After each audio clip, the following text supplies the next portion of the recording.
When you know within yourself that there's something you want to do, and I believe that all of us were born with a purpose, that all of us have something that we are supposed to do, that all of us have some goodness within us, and that goodness gives us a responsibility to manifest our greatness.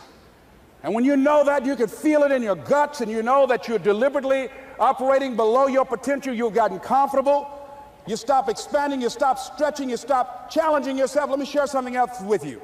Not only is it possible for you to have your dream, but it's necessary.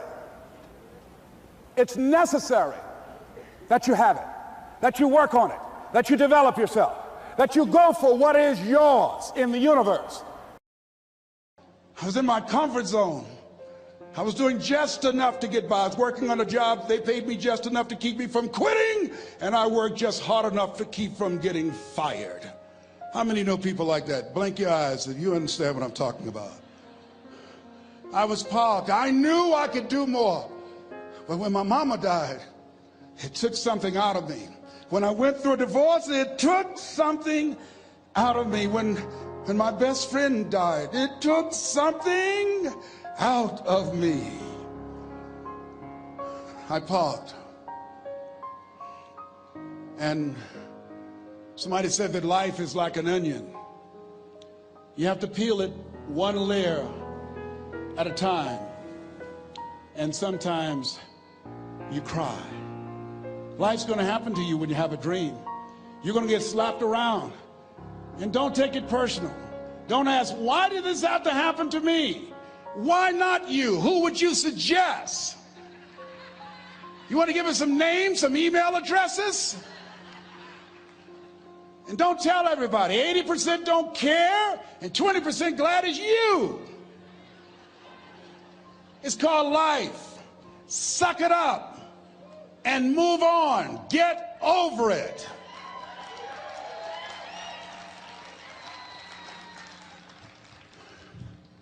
It happens to everybody. Here's the other thing: as you look at your goals and look at your dreams, when you're going through some stuff, repeat out to me, please. When things go wrong, don't go with them. Yes, write that down. When things go wrong, don't go with them. When you're working on a business deal, you're counting on some money. Someone said you will get the loan, and it falls through. You have an event, and the people that you thought would be there and support you, they don't come through. Or someone turns against you, or you get ripped off. It's going to happen to you. Happened to me. Someone stole all my products, my database, over 180,000 names and addresses. It's not personal. It's going to happen to everybody. It does. 8 out of 10 millionaires have been financially bankrupt. Walt Disney had he filed bankruptcy 7 times and had 2 nervous breakdowns. It's called life. But I got a saying: when life knocks you down, try and land on your back, because if you can look up, you can get up. You've got the power in you to do that. You've got something special. You've got comeback power. Here's the other thing. Let us say together, it's possible. It's necessary. It's me. Yes, write that down. It's me. Take ownership for your life. Nobody can live your dream for you but you. Nobody's going to take care of your business like you.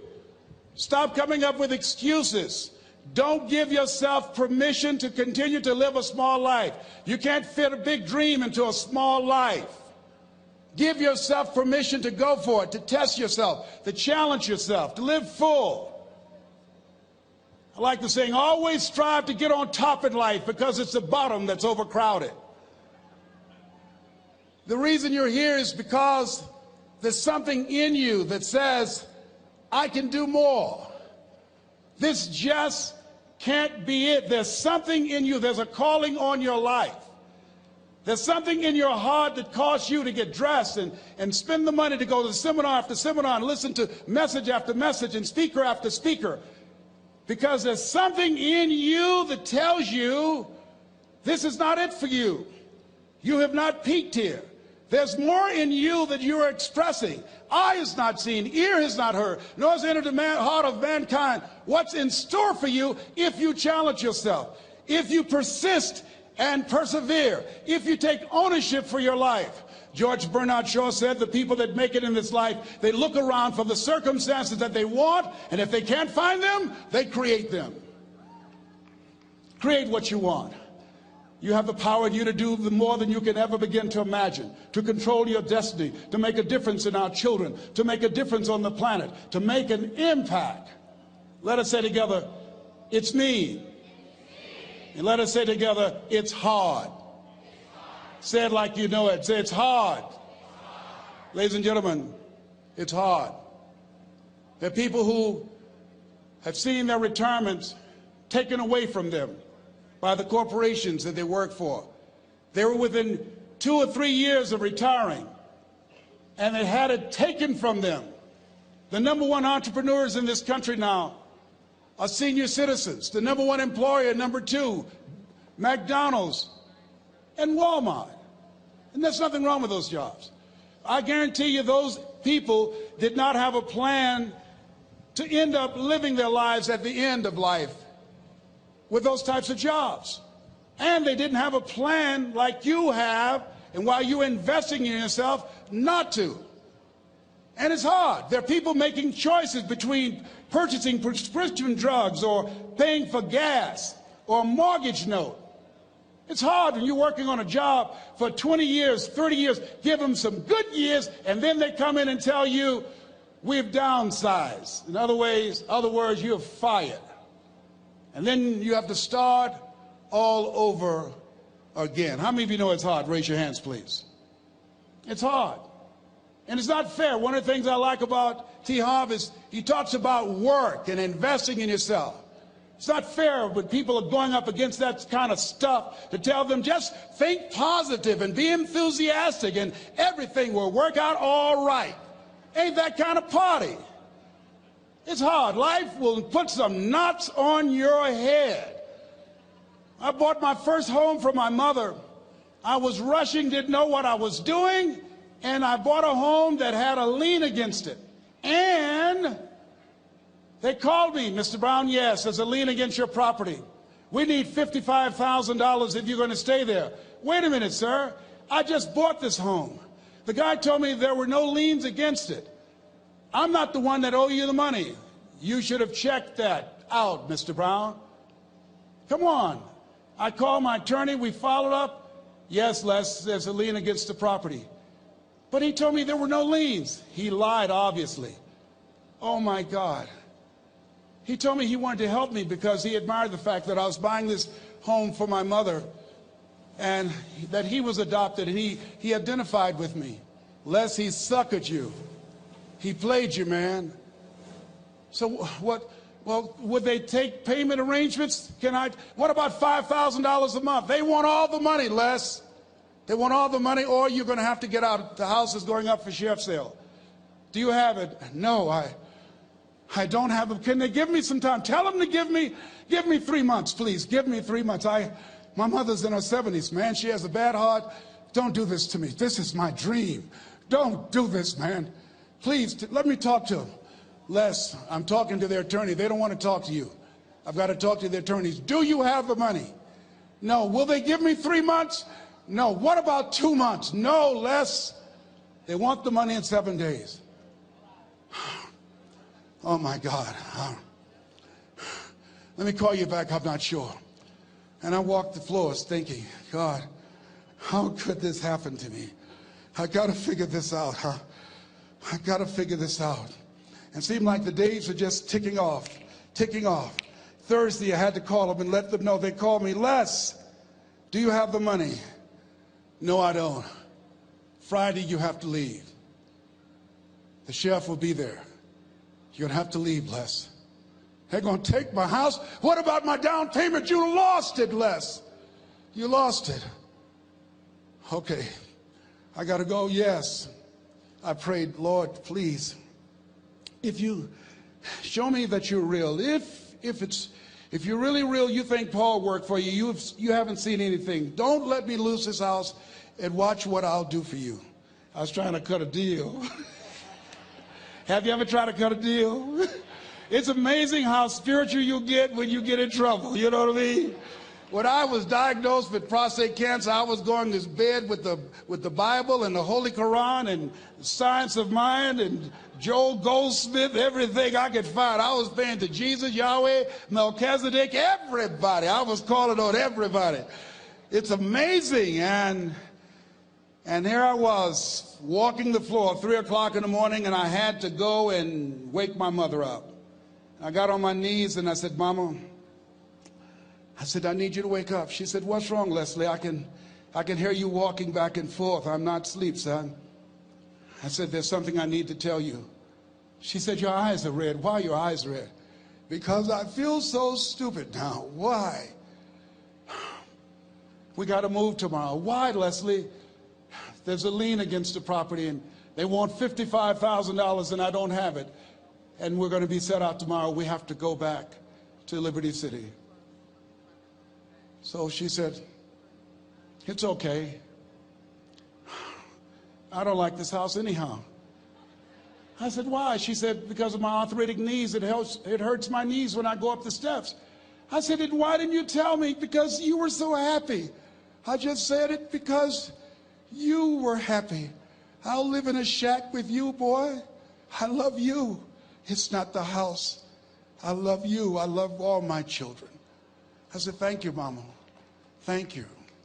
And the next day when we were in the truck going back to Liberty City and we pulled down 68th Terrace, the neighbors came out and said, wow, Mamie, y'all coming back?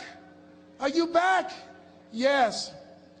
What happened to the home your boy bought for you? Those boys you adopted. Leslie didn't do a title search. He made a mistake.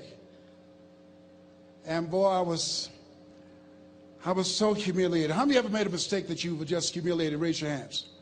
I was devastated. I was taking the furniture off the truck, and my mother came, and I was crying. And she said, boy, I said, yes, ma'am. She said, hold your head up. I said, Mama, I can't. She said, hold your head up. I said, why? Look what I've done. She said, it's okay. It's okay. You are going to make a lot of mistakes in life, young man. You're going to fail your way to success. You have nothing to be ashamed of. Keep your head up and take that furniture back in the house. I said, yes, ma'am. And I learned something from that. If you ever go through something, hold your head up. If you ever make a mistake, hold your head up.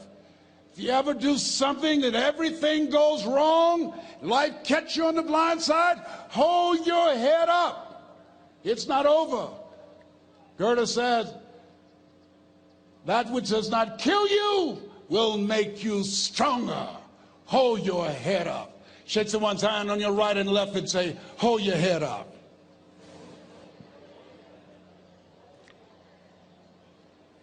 Here's something else, ladies and gentlemen. Repeat after me, please. You got to be hungry. Everybody together, you got to be hungry. I'll never forget Mr. Washington said, Mr. Brown, yes, sir. What do you want to do with your life, young man? I said, sir, I want to be a disc jockey. He said, Mr. Brown? I said, yes, sir. He said, you got to be hungry. I said, what do you mean by that? He said, people that are hungry are willing to do the things today others won't do in order to have the things tomorrow others won't have.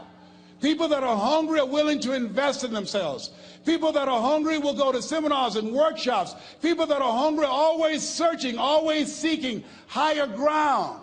So how do you want to make it? I said, I want to be a disc jockey. He says, good. Here's what to do. He said, I want you to read 10 to 15 pages of something positive every day.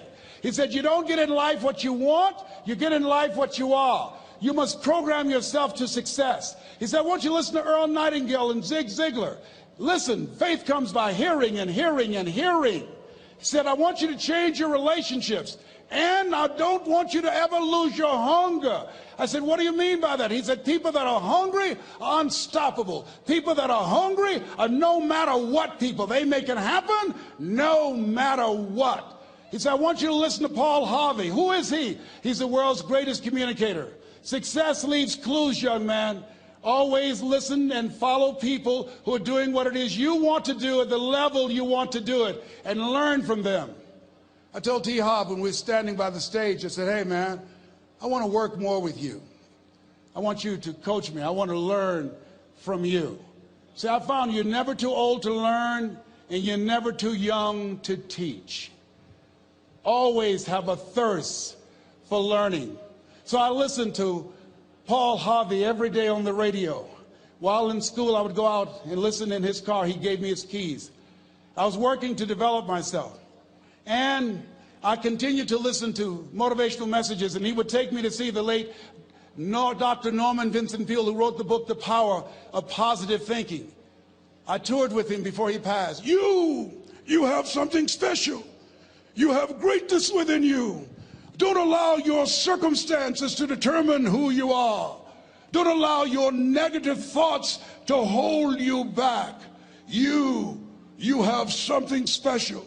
You can do more than you can ever begin to imagine. Dr. Peale was an incredible man. I admired him. When he spoke, he gave me goosebumps. I can feel him in my heart. And I never forget, we were coming back to the school, and Mr. Washington said, Mr. Brown, yes, sir. When Dr. Peale spoke, you didn't move. When he spoke, you were hanging on every word. When he spoke, we didn't have to tell you to sit down and be quiet. Why? I said, sir, I could feel him when he talked. I felt like he was talking to me, sir. He said, he was. I said, but he doesn't know me, but he was speaking to you. Did you feel him in your heart? I said, yes, sir. He said, most people feel him in their head. If you felt him in your heart, he said, listen to him, son. Follow him, learn from him. And I would go to seminars and workshops. Anywhere I would find where Dr. Peale was, I would be in the audience. I would drive 200 and 300 miles just to hear him speak. And my dream and vision was to share the stage with him. I thought about it. What is your goal? What is your vision? I want you to hold it in mind.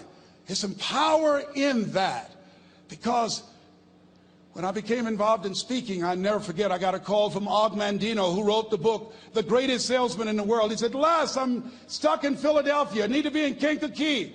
Dr. Norman Vincent Peale is appearing. I can't make it. I heard you're in Chicago. I said, yes, I am. Can you go and open for me? I said, yes, man. Oh, my God. Dr. Peale, I said, yes, I'd love to do it. And I went there, and I came. I said, hi, I'm Les Brown. He said, you're not the band of renown? I said, no, I'm Mrs. Mamie Brown's baby boy. I'm here to speak. He said, come backstage. And his wife, Martha, was there. And she said, Papa, Les Brown is here, the speaker.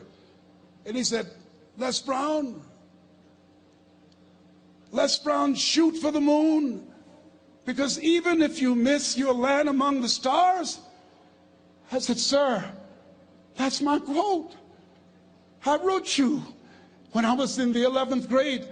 I was a part of a special education class project. That's my quote. He said, I know. I end all my speeches with that quote. And Dr. Peale had a great sense of humor. A young man was backstage, and I had so many questions to ask him, and my mind froze up, and the young guy said, Dr. Peale, how old are you? And he was up in age. He said, Sonny, I'm 92. The young man looked at him and said, I don't know if I want to live to get 92. He said, that's because you've never been 91. So I did the things that Mr. Washington suggested. I listened to motivational tapes on a regular basis. I would go to seminars and workshops whenever Zig Ziglar and Dr. Dennis Waitley and Jim Rohn would come to town. And I said, sir, what do you want me to do now? He said, Mr. Brown, I've given you everything that I can give you. He said, develop your mind, put your money where your mouth is, continue to learn how to be an effective communicator, because once you open your mouth, you tell the world who you are. And always surround yourself with OQP, only quality people. So I went to apply for a job on Miami Beach. WMBM radio station. Milton Butterball Smith was the program director. Hello, Mr. Butterball. How are you, sir? My name is Les Brown, sir. I'd like to be a disc jockey. He said, young man, you have any journalism in your background? I said, oh, no, sir, I don't. You have any experience in broadcasting? I said, no, sir, but I practice all the time, sir. Let me audition for you, sir. Let me show you how good I am. All I need is a shot, sir. He says, no, we don't have any job for you. How many ever been rejected? Raise your hands, please. I was devastated. I went back and I told Mr. Washington, I said, Mr. Washington, they said no. He said, don't take it personally. Most people are so negative, they have to say no 7 times before they say yes. He said, you got to be hungry. Know your vitamin. Go back again. I said, yes, sir. Hello, Mr. Butterball. How are you, sir? My name is Les Brown, sir. I like to be a disc jockey. Young man, weren't you here yesterday? Yes, sir, I was. Didn't I tell you no yesterday? Yes, sir, you did. Then why are you back today? Well, sir, I didn't know whether or not somebody was laid off or somebody was fired, sir. Nobody was laid off or fired. Now, get on out of here. I came back the next day. Hello, Mr. Butterball. How are you, sir? My name is Les Brown, sir. I like to be a disc jockey. I know what your name is. Weren't you here the last 2 days? Yes, sir, I was. Didn't I tell you no the last 2 days? Yes, sir, you did. Why are you back? Oh, sir, I didn't know whether or not someone got sick or someone died, sir. No one got sick or died. No one was laid off or fired. Now, don't you come back here again. I came back the next day talking loud, looking happy like I was seeing him for the first time. I said, hello, Mr. Butterball, how are you? He looked at me with rage. He says, go get me some coffee. I said, yes, sir. My favorite book says, the greatest among you will be your servant. How many of you are serious about your goals and dreams? Raise your hands. Very good. Write this down. Provide more service than you get paid for.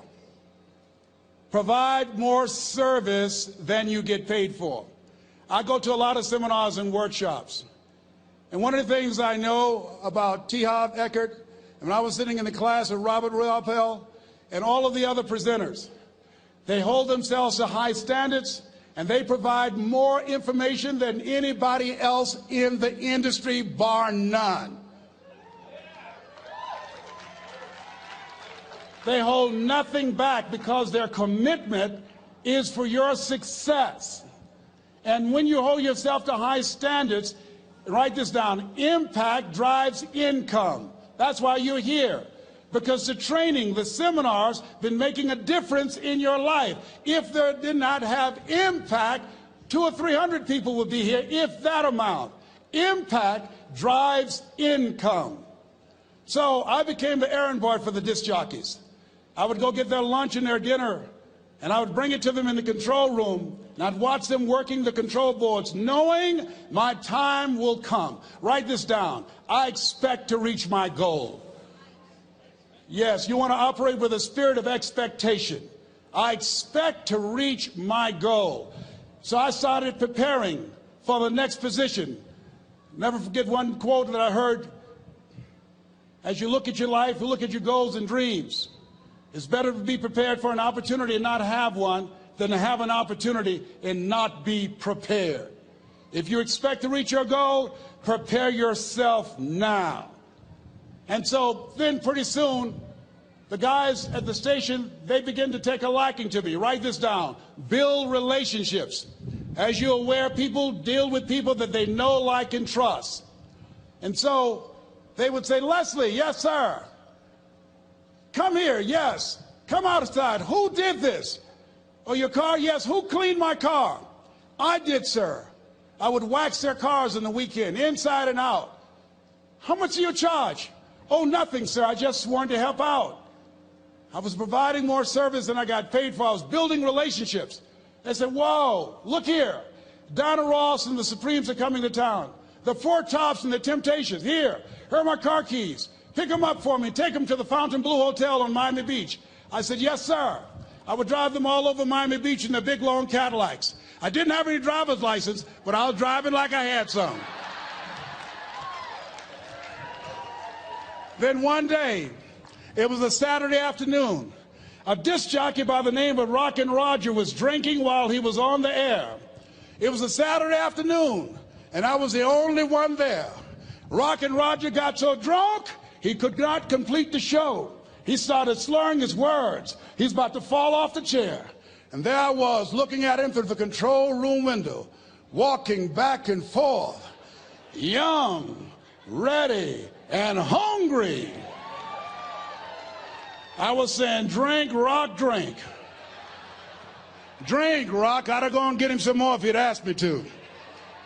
Then pretty soon the phone rang. It was the general manager, and I answered the phone. I said, hello? He said, young boy, this is Mr. Klein. I said, I know. He said, Rock can't finish his program. I said, I know. He said, would you call one of the other DJs in? I said, yes, sir. I said to myself, he must think I'm crazy. I called my mom and my girlfriend, Cassandra. I said, y'all come out on the front porch and turn up the radio. I'm about to come on the air.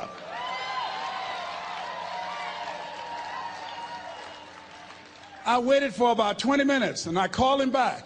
I said, Mr. Klein, I can't find nobody.